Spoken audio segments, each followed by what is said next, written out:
Assalamualaikum warahmatullahi wabarakatuh. A'udzu billahi minasy syaithanir rajim. Bismillahirrahmanirrahim. Alhamdulillahi rabbil alamin wassalatu wassalamu ala asyrafil anbiya'i wal mursalin sayyidina Muhammad wa ala alihi wa sahbihi ajma'in. Subhanaka la ilma lana illa ma 'allamtana innaka antal alimul hakim. Wa la hawla wa la quwwata illa billahil aliyyil azim. Rabbi shrah li sadri wa yassir li amri wahlul 'uqdatam min lisani yafqahu qawli wasaddid lisani wahdi qalbi bihaqqi nabiyyika Muhammad sallallahu alaihi wasallam. Allahumma aghnina bil ilmi wa zayyinna bil hilmi wa akrimna bit taqwa wa jammilna bil afiyah.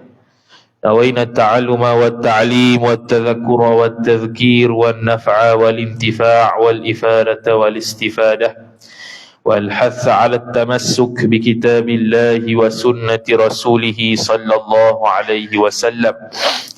ودعاء إلى الهدى والدلالة على الخير ابتغاء وجه الله مرضاته وقربه وثوابه سبحانه وتعالى آمين يا رب العالمين.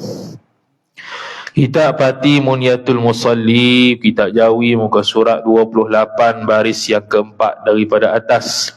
Qala al-musannifu rahimahullahu ta'ala wa nafa'ana Allahu bi'ulumihi wa bi'ulumikum wa bi'ulumi masyayikhina fid darain amin ya rabbal alamin. Kata pengarang Asy-Syaikh Tuan Guru Haji Ni Abdullah Al-Jambui rahimahullahu taala.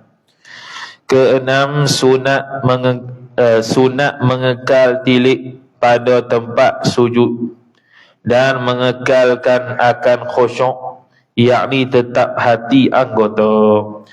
Jadi sambung perbahasan berkaitan dengan sunat-sunat hai'ah. Kita berada pada penghujung perbahasan sunat hai'ah. Setelah dia bahas sunat hai'ah ni hampir lebih kurang 5 muka surat. Panjang sunat hai'ah tu. Tu pun sikit saja dia ambil sebahagian. Dia tak letak semua. Kalau nak perinci semua, dia lebih kurang 500 sunat tu ada. Dalam 4 rakaat sembahyang. Lebih kurang 500 sunat ada dalam sembahyang. Yang mana semua tu sunat-sunat hai'ah. Kecuali sunat ab'ad 2 sajalah, tasyahud dengan kunut. Apabila diperincikan tasyahud dengan kunut tu jadi 20. Kalau kita perinci satu-satu. Kesimpulannya 2 ya. Okey. Selain daripada tu semua tu sunat hai'ah. Itulah nama sunat dalam sembahyang. Sunat muakkad, sunat ab'ad dengan sunat hai'ah. Sunat muakkad dengan sunat hai'ah. Tak ada lagi nama-nama sunat lain, tak ada. 2 tu saja dalam sembahyang. Kemudian dia sambung kata dia keenam. Yang ke-16. Ke-16 tu. Bukan ke-6 sini ke-6. Tu. Ke mana ke-6? Lama dah bahas ke-6 aku. Ke-16 jatuh tu. Ke-16-nya sunat mengekal tilik pada tempat sujud. Sunat yang seterusnya ialah kita sembahyang. Bila kita sembahyang, kita kena tengok tempat sujud. Hak tu sunat dia. Walaupun kita berada di Mekah sekalipun, sunat kita tengok tempat sujud. Walaupun kita berada di depan Kaabah sekalipun. Tapi ada pendapat yang kedua dan pendapat mazhab lain mengatakan kalau kita sembahyang di Kaabah, kita sunat tengok Kaabah. Begitu pula. Tapi itu bukan pendapat yang mu'tamad dalam mazhab Syafi'i. Pendapat yang mu'tamad mazhab Syafi'i di mana jua kita sembahyang sunat tilik tempat sujud walaupun di depan Kaabah sekalipun. Begitu. Maknanya kalau dia tak tilik ke tempat sujud, dia tengok kiri kanan tanpa ada hajat, makruh lah. Itu ya. Apatah lagi tengok atas. Tengok atas melangut tak ada apa, awan saja. Itu pun makruh. Dan mengekalkan khusyuk yakni tetap hati anggota, dan tadabbur, perhati makna yang dibaca. Seterusnya ialah mengekalkan khusyuk. Kita nak kekal khusyuk ni payah. Khusyuk salah satu daripada rakaat semayang pun jadi dah. Imam Al-Ghazali rahimahullahu ta'ala dia sebut khusyuk ni bagi dia satu rukun semayang. Bila satu rukun semayang, maksudnya kalau tidak khusyuk tak sah semayang. Tu. Tapi Imam Nawawi rahimahullahu ta'ala dalam kitab Al-Majmu' sebut pendapat Imam Ghazali itu bukan pendapat mu'tamad, bahkan hanya sunat untuk khusyuk sahaja. Khusyuk ni sunat, bukannya wajib. Jadi dia menyanggah ataupun dia mentarjihkan pendapat Imam Ghazali itu sebagai pendapat yang bukan mu'tamad. Kemudian kata musannif rahimahullah, jadi khusyuk tu apa dia? Yakni tetap hati anggota. Jadi kata Nabi SAW, atau kama qal, bila dia melihat seorang sahabat Nabi SAW semayang sambil pegang janggut. Semayang dia pegang janggut, dia urut janggut. Janggut panjang. Biasa kita tengok orang Arab mayang-mayang urut. Tahulah panjang. Dia urut benda tu apa? Maka Nabi SAW kata kalau dia tu khusyuk, dia tak akan buat begitu. Sebab khusyuk tanda letak hati. Hati dia tumpu pada semayang. Maka anggota dia tak akan buat perkara-perkara, pergerakan-pergerakan yang tak ada kaitan dengan semayang. Jadi urut janggut tu tak ada kaitan dengan semayang. Jadi itu menunjukkan hati dia tidak khusyuk ketika semayang. Tu. Sama jugalah kita buat apa-apa perbuatan yang bukan kaitan dengan perbuatan semayang, tu dia panggil seolah-olah hati kita tidak khusyuk. Lepas tu nak membantu hati kita khusyuk ni, kita fokus di tempat sujud. Ketika kita semayang, kita fokus tempat sujud, tak buat apa-apa melainkan pergerakan semayang. Melainkan pergerakan semayang, tak tengok kiri kanan atas bawah, tengok tempat sujud saja, tidak bergerak anggota-anggota yang ringan. Anggota-anggota yang ringan kalau bergerak kita sengaja buat makruh, walaupun tak batas semayang. Duk gerak jari saya saja. Saya saja duk gerak jari, tak hajat pun gerak jari tu, bukan darurat ke apa ke. Bukan dia sendiri gerak, dia sendiri yang nak gerak, bukan tangan tu tergerak sendiri. Maka tu hukumnya makruh. Bila makruh, kuranglah pahala semayang. Begitu. Kemudian kata musannif rahimahullahu ta'ala, dan tadabbur. Apa tadabbur? Perhati makna yang dibaca. Ni yang kita suruh kata dibeli buku sembahyang yang terjemah makna. Allahu Akbar tu apa, Allahu Akbar kabira, walhamdulillahi katsira tu apa. Kalau tak tahu lagi tak, kalau dah tahu sesat. Ataupun tak mau beli buku tu, pergi rujuk Syekh Google. Sama ya. Syekh Google, makna bacaan dalam sembahyang, dia keluar. Mudah lah ni. Siap ada lagi PDF. Kalau tak muh lagi, tak tahu, tak mau tahu lagi, tak tahu Rabbighfirli warhamni wajburni warfa'ni warzuqni wahdini wa'afini wa'fu anni. 80 tahun dah baca, tak tahu makna. Rugi. Tu kita doa tu. Rabbighfirli warhamni wajburni warfa'ni warzuqni wahdini wa'afini wa'fu anni. 8 benda kita doa. 8 benda kita doa 4 kali ulang kalau 4 rakaat. 3 kali ulang. Jadi sehari sekurang-kurang kita ulang 17 kali. Sebab 17 rakaat. Kita ulang benda sama. Rabbighfirli warhamni wajburni warfa'ni warzuqni, rezekikanlah aku. Warzuqni, rezekikanlah aku. Berilah rezeki aku. Minta banyak kali 17 kali sehari. Tu tak tambah sembahyang sunat lagi. Tu. Tambah sembahyang sunat berpuluh-puluh kali lah kita minta sehari. Tu kalau baca lah. Kalau tak baca pula lain cerita pula, kurang lah pula. Jadi kena perhati tadabbur makna yang dibaca. Sama ada bacaan Quran ke, bacaan zikir ke, kita tahulah makna. Kalau kita tak reti bahasa Arab, kita rujuk kepada Syekh Google tu. Dia terjemah dah. Tu. Kalau dah tahu bahasa Arab, selesai. Jadi kira tahulah apa makna dia tu. At-tahiyyatul mubarakatus salawatut thayyibatu lillah. Apa makna dia? Jadi bila kita baca tu sambil tahu makna, barulah kita tak ada perasaan-perasaan lain selain sembahyang. Macam kita tengah cakap dengan orang lah, kita fokus cakap dengan dia, tak cakap dah dengan orang lain. Sebab kita faham apa yang disebut. Apa yang dia bincang, apa yang dia sedang bahas. Kita pun duk fokus tentang dia, tak fokus dalam benda lain. Jadi sembahyang pun gitu juga. Dia tak sebab tak fokus ni, sebab dia tak faham. Sebab dia tak faham benda apa yang dia baca. Nak baca bahasa Melayu, batal sembahyang, kena baca bahasa Arab. Gitu. Ataupun bacaan perhati makna yang dibaca atau bacaan sahaja bagi mereka tidak pandai pada sekalian bacaannya dan zikirnya. Jadi musannif kata, kalau dia ni tak faham makna, pesing tak faham makna, macam kita ni lah. Kalau tak faham makna, berarti bacaan sahaja. Berarti bacaan, fokus pada bacaan saja. Tapi fokus pada bacaan kan tu kau. Kalau orang yang tak reti makna, tak lihat tadabbur makna, paling kurang dia melihat setiap bacaan, mendengar setiap bacaan yang dibaca oleh imam ataupun yang dibaca oleh diri sendiri. Ni bagi mereka yang tak pandai faham makna lah, yang tak faham makna.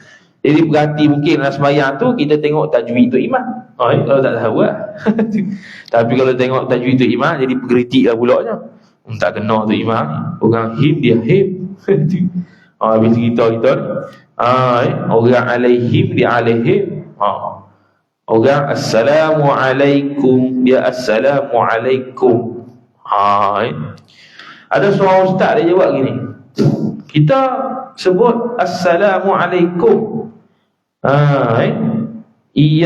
siratal ladina an'amta alaihim. Betul dah dia kata. Sebab apa betul? Alasannya kerana orang Arab sebut itu. Salah tu.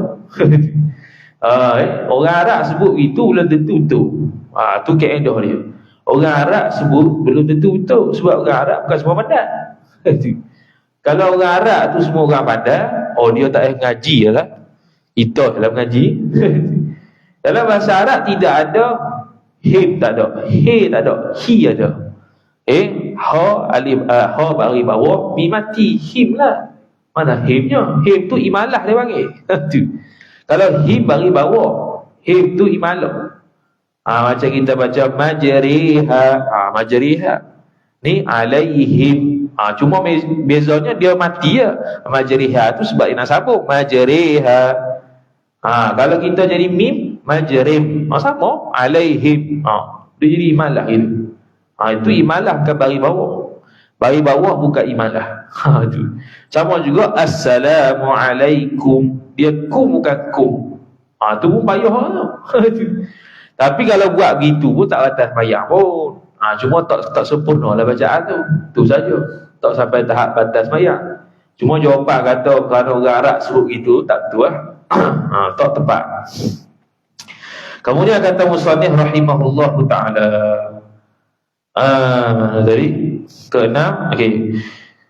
Selesai. Ke-17, sunat masuk sembahyang dengan perasaan rajin. Ada pula macam tu. Sebab apa? Sebab ada yang masuk sembahyang dalam keadaan malas. Siapa? Orang munafik. Tu. Jadi sunat kita ni sembahyang dalam keadaan rajin. Maksudnya apa dia? Semangat nak sembahyang. Sembahyang tu dia semangat. Bukan sembahyang tu kau lebih lutut. Allah mayang dah. Tu. Kau lebih lutut nak sembahyang. Dia nak sembahyang ni, dia rajin. Dalam keadaan dia rajin nak buat. Macam kita buat kerja lah. Kita buat kerja kalau malas tak jadi. Tak jadi benda tu, tak siap. Tapi jadi siap sebab apa? Sebab kita rajin. Kita berusaha sungguh. Nak bagi siap juga. Siap. Sembahyang, sehari qomat, azan, lepas tu sehari qomat. Kita pun bangun diri dalam keadaan memang nak sembahyang sungguh. Rajin tu. Dia lawan bagi sifat orang munafik. Munafik dia sembahyang dalam keadaan malas. Dia panggil orang munafik. Munafik ni sembahyang dia dalam keadaan malas, sembahyang dia terlalu cepat, tak ada tumakninah. Sembahyang dia lambat daripada waktunya. Tu tanda orang ciri-ciri munafik dalam sembahyang. Tu. Jadi sunatnya kita bercanggah dengan orang munafik, iaitu sembahyang dalam keadaan ada perasaan rajin. Dan kosong hati kita daripada ingat pekerjaan dunia ataupun akhirat. Akhirat tak ingat Allah ya. Syurga, neraka, bidadari apa tak ingat. Fokus pada Allah sahaja hati tu. Tapi hak ni lah payahnya. Kosong hati boleh lah bila takbir masuk ya iftitah, mula dah. Pergi Brazil, pergi Canada, pergi Indonesia, patah balik, Assalamualaikum warahmatullahi wabarakatuh, sudah habis mayang. Itulah biasanya. Tapi kalau orang yang sembahyang seorang ni dalam keadaan begitu, biasa lupa rakaat. Rakaat berapa aku ni? Sebab ingat merata sangat. Tu. Jadi fokus sembahyang berapa minit je? 5-10 minit je. Hak kita hak 24 jam ni 5-10 minit je suruh sembahyang, tak fokus juga. Kita fokus hak dunia 24 jam lebih dah, 23 jam, 22 jam. Sembahyang 5-10 minit je, 25 waktu. Suruh fokus itu je. Waktu tu je fokusnya. Hak lain tak fokus tak apa dah. Luar sembahyang habis nak ambil hak dunia ke, kerja ke, ikut lah. Habis sembahyang, fikir sembahyang saja, tak fikir benda lain. Nabi SAW dalam kitab Mutahassul disebut, Nabi SAW kalau ada masalah, gelisah hati, dia sembahyang. Kerana tu tempat rehat dia, tu tempat sejuk mata hati dia. Tu Nabi SAW. Jadi kita kena buat gitu lah. Ada perasaan gelisah, ada masalah, sembahyang. Lepas tu doa kepada Allah Ta'ala. Sembahyang tu pada tempat dan juga waktu yang tak haram lah. Kalau sembahyang tu waktu yang haram, tak boleh juga. Tapi waktu yang haram ni pun, sembahyang yang waktu haram ni, sembahyang sunat mutlak dengan sembahyang sunat yang bersebab akhir, bukan sebab dulu. Kalau sebab dulu tak ada masalah. Contohnya kita ambil wuduk, sembahyang wuduk, tak ada masalah. Sebab tu dipanggil sembahyang sunat bersebab dahulu. Kita ambil wuduk dulu, baru sembahyang. Sembahyang sunat kemudian tak boleh Contohnya nak sembahyang hajat, tak boleh. Sembahyang hajat ni sembahyang sebab kemudian. Kemudian kata musannif rahimahullah, habis bab sunat hai'ah, masuk topik seterusnya, adab sembahyang. Bila sebut adab sembahyang ni, kita akan tengok sekali, mungkin dia akan bahas dari sudut kesempurnaan sembahyang dan mungkin ada kaitan juga dengan fiqh. Kata dia, jagalah kita waktu sembahyang. Jagalah kita waktu sembahyang. Kenapa jaga waktu sembahyang? Kenapa tak jaga sembahyang? Sudah. Jaga waktu sembahyang ni maksudnya jagalah kita ni sembahyang fardu mesti tepat waktu. Gitu. Sebab apa dia kata begini? Sebab ada orang tak sembahyang sebab kerja. Yang dia tahunya, balik pukul 5 sekali qada lah zuhurnya. Tiap-tiap hari begitu. Qada zuhur, sembahyang asar. Qada zuhur, sembahyang asar. Dia rasa dia dah sembahyang lah. Dia tak berasa berdosa. Tu dosa tu, mengeluarkan sembahyang dalam waktunya. Dia sembahyang zuhur waktu asar. Sedangkan tidak ada sebarang keuzuran musafir. Dia sibuk dengan kerja, maka itu dia haram, dosa 3 sembahyang. Jadi walaupun dia qada sekalipun, dia wajib taubat kerana 3 sembahyang, kerana sembahyang di waktu yang lain. Dia wajib qada, dia wajib taubat. Bukan semata-mata qada sembahyang saja, bahkan wajib taubat. Dia kena rasa bersalah, kena berazam tak akan kembali buat balik, kena tinggal perbuatan jahat gitu. Tu taubat. Tu makna taubat. Ini dia berasa relax. Tak apalah, hari sembahyang relax gitu sembahyang zuhur tak sembahyang apa-apa, tak lagi boleh sembahyang lah. Qada. Orang hak jenis tak peseng, tak jaga sembahyang lagu ni, Allah Ta'ala pun tak jaga dia dalam hidup. Tak jaga dia dalam hidup. Adalah masalah itu lagi. Hari masalah. Berapa ramai orang tak sembahyang ni antara peratusan orang tak sembahyang macam ni sembahyang di waktu lain tanpa ada sebarang keuzuran. Kita kena tengok keluarga kita tu sembahyang ke tak, sembahyang tepat waktu ke tak. Kalau dapat hak peseng sembahyang tepat waktu tu, bersyukur banyak lah. Tak payah suruh pun dia sembahyang, kira bersyukur banyak lah kita. Ni kadang-kadang suruh baru sembahyang, tak suruh tak sembahyang pas sudah. Jam. Tak apa, anak-anak kecil-kecil tu kena perhati lah, anak cucu hak kecil-kecil tu yang baru nak balik, on the way nak balik tu, kena pastikan dia ni peseng sudah sembahyang. Masuk waktu sembahyang, masuk waktu sembahyang. Begitu. Kena pastikan begitu. Dan sembahyang ni pula dia ada awal waktu, ada di pertengahan waktu, ada di akhir waktu. Yang moleknya di awal waktu. Cuma dalam kitab Imam Nawawi rahimahullahu ta'ala, dalam kitab Al-Majmu' sebut gini. Dia cerita kalau seseorang tu sembahyang di awal waktu, dia kena sembahyang seorang. Kalau sembahyang lewat sikit, dia boleh sembahyang jemaah. Jadi nak pilih sembahyang jemaah ke sembahyang awal waktu seorang-seorang? Tu ulama bahas. Maka jawapannya khilaf ulama. Khilaf ulama. Ada yang kata sembahyang seorang di awal waktu lebih afdal daripada sembahyang jemaah lewat. Ada yang kata pendapat kedua, sembahyang jemaah lewat pun tak apa. Lewat sembahyang pun tak apa, asalkan berjemaah. Pendapat Imam Nawawi kata buat dua-dua. Lesar masalah. Apa dia buat dua-dua? Dia sembahyang dulu awal waktu, sekali dia sembahyang jemaah dengan orang tu. Habis, lesar. Dia dapat fadilat awal waktu, dia dapat fadilat sembahyang jemaah, tak ada khilaf.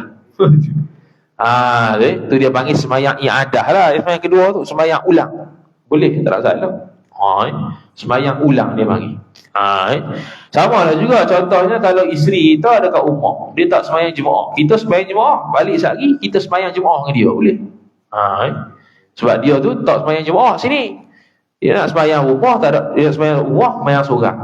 Kita sembahyang sini jemaah dah, balik sembahyang jemaah dengan dia, boleh tak? Boleh. Dia panggil sembahyang ulang. Gitu. Kemudian kata musannif rahimahullahu ta'ala, tu jaga waktu sembahyang. Hendaklah hati kita ingat akan kebesaran Allah.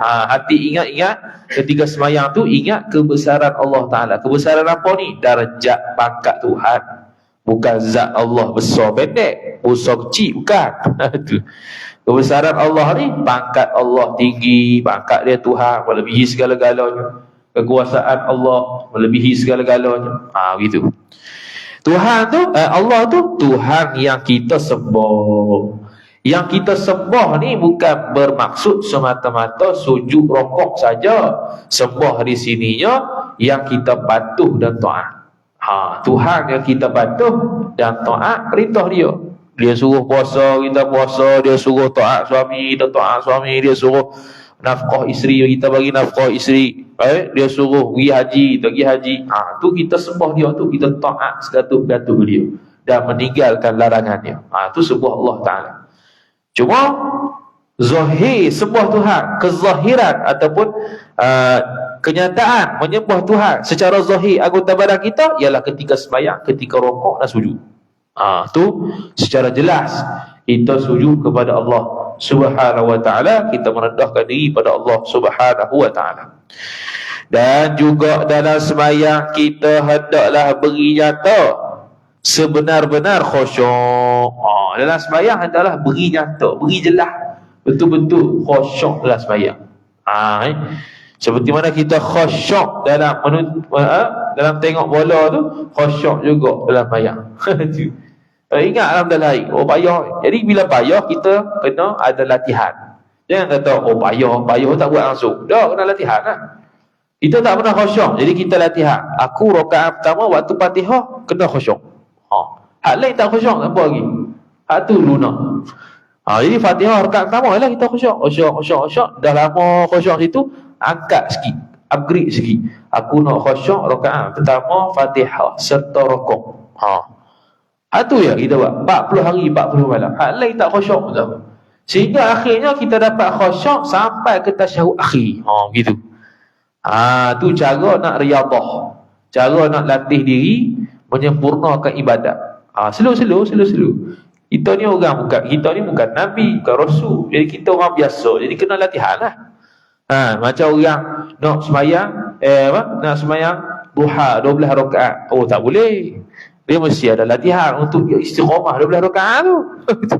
Kalau dia baca kitab hari ni 12 rakaat ada fadilat sekian. 8 rakaat fadilat sekian sembahyang duha. Dia pun esok sembahyang 12. Lusa tak buat dah. Sebab apa? Letih. Nafsu kita letih. Jadi kita kena latih 2 rakaat dulu. 2 40 hari lebih, tak tinggal 2 rakaat, naik 4 pula. Gitu. Kalau tinggal, mula satu balik. Gitu. Mula satu balik. Lama-lama habis, dapatlah yang kita nak capai tu. Sikit-sikit, lama-lama jadi bukit. Tu. Kemudian kata musannif, dan merendah diri waktu rokok sujudnya. Sujud seorang. Rokok dengan sujud ialah tempat kita merendah diri pada Allah Ta'ala. Tempat letak ataupun buang takabur, sombong, Tinggi diri dalam diri kita ketika mana kita rukuk dan sujud. Tidak ada siapa pun selain Allah yang kita letak kepala di tempat kaki. Tak ada. Selain Allah tak ada. Hatta Nabi SAW kata, kalaulah boleh selain Allah Ta'ala boleh letak tempat yang mulia, muka yang merupakan anggota yang mulia di tempat kaki, aku suruh isteri sujud pada suami. Kalau boleh lah Nabi kata, tapi tak boleh.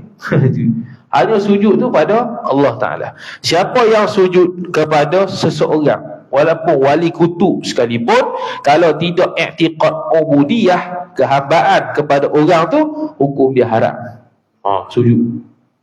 Tapi kalau dia i'tiqad ubudiyah, kehambaan pada orang yang dia sujud, kafir. Sebab dia seolah-olah mengiktiraf dia tu Tuhan. Jadi nak sujud ke orang ni tak boleh, hukum dia haram. Tu. Kalau tunduk pun, tunduk melebihi rokok contoh makruh. Kalau sujud haram. Kemudian kata musannif rahimahullahu ta'ala, dan hendaklah membesarkan Allah dan menyucikan Allah dengan penuh hatinya, hati seorang, waktu takbirnya, takbir seorang, dan waktu tasbih dalam rukuk dan sujud. Jadi kita kena berasa kita sedang membesarkan darjat Allah Ta'ala kita ketika sebut Allahu Akbar. Waktu isyarat tangan ni ialah nak tolak semua selain Allah di belakang. Yang penting Allah saja. Sekarang ni kita sedang berhubung dengan Allah Subhanahu Wa Ta'ala. Jadi yang penting sekarang ni Allah. Dunia kita letak belakang dulu. Dunia tak ada kaitan dah sekarang ni. Kita tengah sembahyang. Ketika kita tasbih, kita sedang menyucikan Allah. Menyucikan apa ni? Menyucikan sifat-sifat yang tidak layak bagi Allah. Menyucikan sifat-sifat yang tak layak bagi Allah. Allah itu bukan lemah, Allah itu bukannya tergagah, bukannya buta, bukannya tuli, bukannya tiada, bukannya baharu, bukannya musnah. Itu menyucikan Allah. Subhanallah, subhana rabbiyal a'la wa bihamdih, subhana rabbiyal azimi wa bihamdih. Begitu. Itu sedang menyucikan Allah Ta'ala. Bila Allah Ta'ala cerita dalam Quran tentang puak-puak kafir yang i'tiqad tentang Allah ni, Allah sebut ta'ala Allahu an dzalika, ataupun subhanallah, subhanakallah. Dia ada lafaz-lafaz maha suci. Para ulama buat kitab pun, kalau ada perkara yang dituduh oleh orang kafir kepada Allah, dia akan sebut ta'ala Allahu an dzalika. Maha suci Allah daripada demikian itu. Maha tinggi Allah daripada demikian itu. Kemudian, dan dalam sembahyang pula jangan memikir pekerjaan dunia dan kesedapan hawa nafsu seorang. Pekerjaan dunia bukan setakat pekerjaan dunia, perkara berkaitan dengan dunia, bahkan perkara yang berkaitan dengan akhirat pun tak digalakkan untuk kita ingat selain daripada Allah Subhanahu Wa Ta'ala. Allah sahaja yang kita kena ingat. Kemudian dia katanya, bahkan mesti kita ingat dan perhati akan bacaan dan rukun sunat yang sedang kita kerja, yang sedang kita buat. Kita kena perhati elok. Subhana rabbiyal a'la. Baca tu kita baca dalam keadaan tenang, bukannya subhanallah. Habis cerita apa benda dia baca tu. Subhana rabbiyal a'la, subhana rabbiyal a'la. Bagi putih dia punya bacaan. Itu tak erti makna contohnya. Jadi bagi dengarlah kita baca apa, sudah dah. Subhana rabbiyal a'la, subhana rabbiyal a'la. Allahumma salli ala sayyidina Muhammad. Kalau boleh laju tak apa, asalkan dia punya huruf tu tak apa. Laju huruf tak putih, tak boleh tak nampak huruf tu. Bahkan kalau membabitkan rukun yang syarat-syaratnya ialah mesti meraihkan tasdid, dia tidak tasdid, batal sembahyang dia. Tak sah sembahyang dia tu.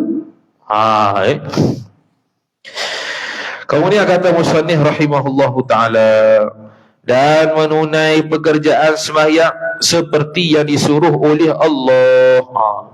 Kita sembahyang seperti disuruh oleh Allah dan disuruh oleh Rasul. Batu Nabi SAW kata, sallu kama ra'aitumuni usalli. Sembahyanglah kamu seperti mana kamu melihat aku sembahyang. Itu sahabat. Jadi sahabat dapat melihat dan tahu cara Nabi sembahyang. Kita tak boleh tengok Nabi dah sekarang ni. Lepas tu lah ke mana? Melalui riwayat ilmu. Melalui riwayat ilmu dalam kitab-kitab mazhab.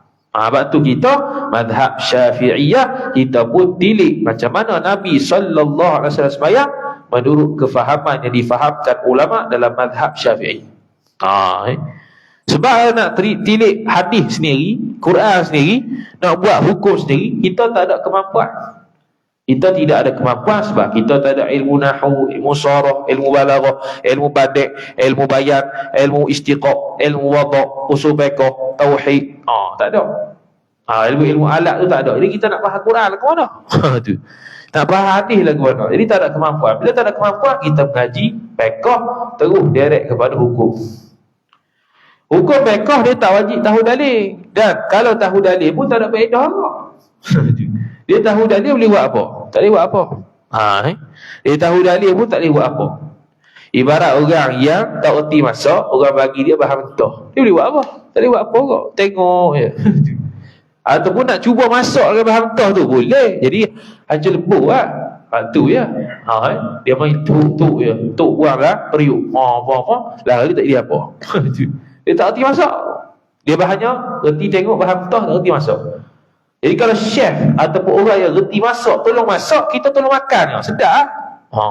Jadi kita fiqh ibarat seperti orang yang reti masak, dah masak untuk kita dan kita tinggal pilih dan makan.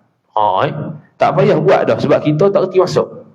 Kita tak reti nak berinteraksi dengan dalil Al-Quran dan hadis secara langsung. Maka tak perlu kita masuk. Kita hanya tahu hukum sahaja. Tu fiqh. Fiqh tak wajib tahu dalil. Jadi tak betul kalau orang mengajar kata, oh tuan-tuan, setiap ibadat tuan-tuan ni kena tahu dalil. Tu. Yang kena tahu dalil satu saja, akidah. Tu kena tahu dalil. Hak akidah kena tahu dalil, tak tekan pula. Hak fiqh yang tak wajib tahu dalil, dia pergi tekan suruh kita tahu dalil. Walaupun tak salah lah tahu dalil tu. Cumanya kalau tahu pun tak ada faedah juga. Gitu. Tak tahu tak ada masalah. Oh Nabi SAW buat begini. Oh Nabi SAW buat begini. Dalam kitab fiqh, semua alasan-alasan kenapa ni wajib, kenapa ni sunat, kenapa itu, kenapa ini, kebanyakannya kerana ikut Nabi SAW. Kerana Al-Quran sebut sekian-sekian. Kerana dalil ni bukan tertumpu kepada dalil Al-Quran dan hadis, bukan. Kalau siapa faham dalil tu tertumpu pada Al-Quran dan hadis, dia salah. Dia tak mengaji usul fiqh. Untuk orang awam, dalil dia cukup fatwa orang alim. Itu dalil dia. Dalil dalam usul fiqh. Kita usul fiqh sebut dalil ni, antara dalilnya ialah kalau untuk orang awam cukup fatwa orang alim itu sebagai dalil. Besar. Jadi kalau fatwa orang alim itu sebagai dalil dia, kita minta dalil pula tak kena. Dia orang berkeahlian dalam ilmu. Dia fatwa dia. Kita tak dengar. Kita nak tahu dalil juga. Seolah-olah kita menafikan dalil itu, nak ambil dalil lain. Kita ni siapa? Jadi fatwa ataupun orang alim punya sebutan fatwa dia itu sudah menjadi dalil dalam agama untuk orang awam. Tinggal kita ikut sudah. Kemudian kata musannif rahimahullahu subhanahu wa ta'ala, jadi sembahyang kena seperti mana Allah suruh. Dan orang tidak khusyuk dan khudu' hatinya, hati seorang khudu' dia rendah hati serta Allah, bahkan ingat itu ini, ingat tu, ingat ni, ingat tu, ingat ni dalam sembahyang, niscaya tidak memberi manfaat. Apa tu? Betul ya?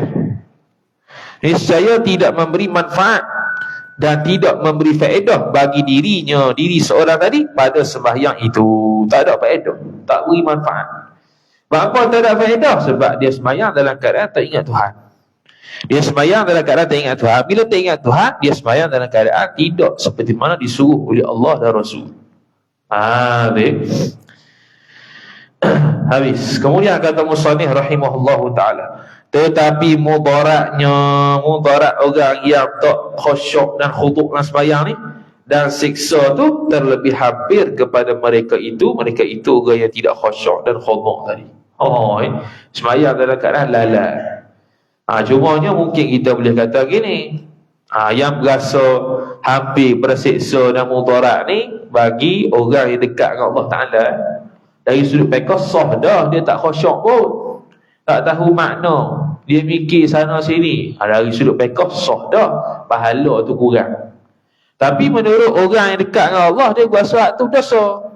Dia panggil hasanatul abrar, sayyiatul muqarrabin. Orang baik buat baik, tapi disebab orang dekat dengan Allah, dia buat jahat. Jadi orang yang tak khusyuk, orang yang dekat dengan Allah, kalau tak khusyuk, dia rasa jahat, dia rasa dosa. Macam orang yang terlihat seorang perempuan tak dosa, tapi dia berasa berdosa. Tu orang yang muqarrabin, orang yang dekat dengan Allah Ta'ala. Benda hak kecil pun dia pandang besar, benda hak kecil tak dosa pun dia berasa dosa. Gitu. Seperti kata Hasan Basri. Hasan Basri seorang tabi'in besar. Dia berguru dengan beberapa sahabat Nabi sallallahu alaihi wasallam, jadi dia dipanggil sebagai tabi'in. Dia tak sempat jumpa Nabi sallallahu alaihi wasallam. Maksud kata Hasan Al-Basri, tiap-tiap sembahyang yang tiada hadir hati, bahkan ingat itu ini, maka iaitu siksa terlebih hampir. Tak siksa lagi, tapi hampir kena siksa dah weh. Sebab tu ahli tasawuf kata gini, tak patut dan tak padan lah kita sembahyang ni lupa semua rakaat. Tak padan. Nabi SAW lupa rakaat tu sebab dia tu kerana terlalu ingat Tuhan. Kita lupa rakaat bukan terlalu ingat Tuhan, terlalu lupa dengan Tuhan. Tu ingat, itu terlupa kita dalam sembahyang. Jadi ahli tasawuf kata tak padan kita ni dalam sembahyang selalu sokmo-sokmo lalai dalam sembahyang, tak padan dengan maqam hamba kita pada Allah. Jadi paling kurang kita tak bergerak dengan gerak selain sembahyang, dan mata kita fokus tempat sujud. Itulah paling kurang. Itu untuk menyatakan zahirnya kita khusyuk, tidak pandang itu ini, tak pandang sana sini. Kemudian kata musannif, itulah dalam kitab Hasyiah I'anatul Talibin sebut, orang yang pakai pakaian yang bertulisan di belakang dia tu hukumnya makruh kerana akan mengganggu sembahyang orang belakang. Orang belakang duk tunggu tu imam duk baca. Duk baca ayat dekat belakang baju tu. Duk tunggu tu imam lambat baca Baqarah. Dia tengok orang depan tu pakai baju bertulisan ayat karangan pula tu, dia baca. Gini. Boleh baca pula. Makruh orang yang pakai baju tu. Pakai baju yang bertulisan. Kerana akan menghilangkan khusyuk orang lain. Kemudian kata musannif rahimahullahu ta'ala, dan lagi pada hadis, maksud hadis, tiada manfaat bagi hamba daripada sembahyang hamba, melainkan sembahyang yang hadir hati serta Tuhan hamba tu. Tak ada manfaat. Jadi sembahyang itu kurang pahala, ataupun sembahyang tu kosong pahala. Bergantung kepada ingat dia pada Allah dalam sembahyang. Semua tak ingat belaka, kosong pahala. Ingat sikit saja, tak ingat banyak, sikit pahala. Gitu. Kemudian kata musannif rahimahullahu ta'ala, dan banyak orang sembahyang, sungguh sembahyang ia orang tu seperti orang ramai. Banyak orang sembahyang macam biasa, tetapi tiada disurat baginya, bagi orang tu penuh pahala. Tak tertulis pahala yang penuh ketika dia sembahyang. Sebab sembahyang macam orang ramai tu sembahyang yang tak ada khusyuk, sembahyang yang hatinya lalai, pergi sana pergi mari, pergi sana pergi mari. Cubalah buat sembahyang sunat ke apa, kita test. Kita ni tak mau ingat apa selain sembahyang. Sembahyang tu 2 rakaat. Buat pada rukun jadi dah. Nak test tengok boleh khusyuk ke tak. Kalau ingat ke benda lain tak tahu nak kata apa. Seminit 2 kalau buat rukun tu ingat juga benda lain. Tak boleh kata apa kita. Kemudian kata musannif rahimahullah, melainkan qadar yang ada hadir hati dan qadar khusyuk akan Tuhan seorang. Jadi pahala manfaat sembahyang itu berlaku makin banyak qadar hadir hati dia ketika sembahyang, qadar khusyuk dia ketika sembahyang makin banyaklah manfaat, makin banyaklah pahala dia. Kalau sikitlah pahala dia, gitu ya. Dia begini ya, pahala dengan sah lain. Sah tu pekak.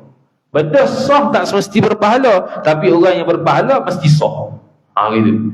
Sembahyang dia sah, ada pahala tak? Tak ada pahala. Tapi sah. Sah tu maksudnya nanti di akhirat dia dikira sebagai orang yang telah sembahyang, tapi pahala tak ada. Kalau orang yang berpahala pasti sah, kerana takkan ada ibadat yang tidak sah lagi berpahala, tak ada. Dia bila pahala mesti sah. Jadi sekarang ni kita dah bahas pahala-pahala ni nisbah penerimaan sembahyang, bukan dari sudut fiqh dah ni. Sudut fiqh batal gitu. Batal maknanya walaupun kita sembahyang, kita sebenarnya tak sembahyang. Itu batal. Jadi di akhirat nanti kita ada rekod kita ni pernah tak sembahyang. Walaupun kita sembahyang. Sebab apa? Sebab sembahyang kita tidak sah. Wallahu taala a'lam. A'udzu billahi minasyaitonir rajim. Bismillahirrahmanirrahim. Alhamdulillahi rabbil alamin wassalatu wassalamu ala asyrafil anbiya'i wal mursalin sayyidina Muhammadin wa ala alihi wa sahbihi ajma'in.